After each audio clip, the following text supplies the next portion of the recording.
कौन जातीय पताका विषय कह कौन लिखिछ? तिरंगा होଉଛି ଆମ ଭାରତର ଜାତୀୟ ପତାକା।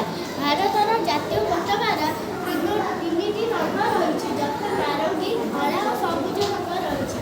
ଭାରତର ଜାତୀୟ ପତାକାର ଉପରି ଭାଗରେ ଥିବା ନାରଙ୍ଗୀ ରଙ୍ଗ ସାହସ, ବଳିଦାନ ଏବଂ ତ୍ୟାଗର ପ୍ରତୀକ ଅଟେ।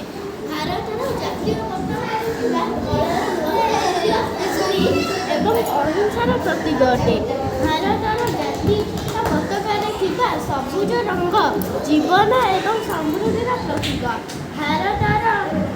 ଭାରତ ଜାତୀୟ ପତାକାର ମଧ୍ୟଭାଗରେ ଥିବା ନୀଳ ରଙ୍ଗର ଚକ୍ରକୁ ଅଶୋକ ଚକ୍ର କୁହାଯାଏ। ଭାରତର ଜାତୀୟ ପତାକାର ମଧ୍ୟଭାଗରେ ଥିବା ଅଶୋକ ଚକ୍ର ସତ୍ୟ, ଧର୍ମ ଓ ନ୍ୟାୟର ପ୍ରତୀକ ଅଟେ। ଜୁଲାଇ 22 ତାରିଖ 1947 ମସିହାରେ ଭାରତର ଜାତୀୟ ପତାକାକୁ ଗ୍ରହଣ କରାଯାଇଥିଲା।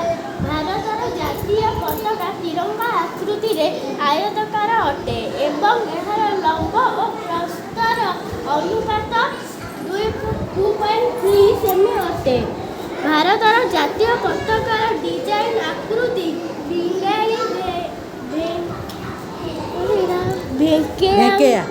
ପିଙ୍ଗାଳି ଭେଙ୍କୟାଙ୍କ ଦ୍ୱାରା କରାଯାଇଥିଲା। ଜାତୀୟ ପତାକା ହେଉଛି ଆମ ଦେଶର ସମ୍ମାନର ପ୍ରତୀକ ଅଟେ। ବାह, ବହୁତ ବଢ଼ିଆ ଲେଖିଛି। ସମସ୍ତେ ତା ପାଇଁ ଗୋଟେ ତାଳି ଦେବା।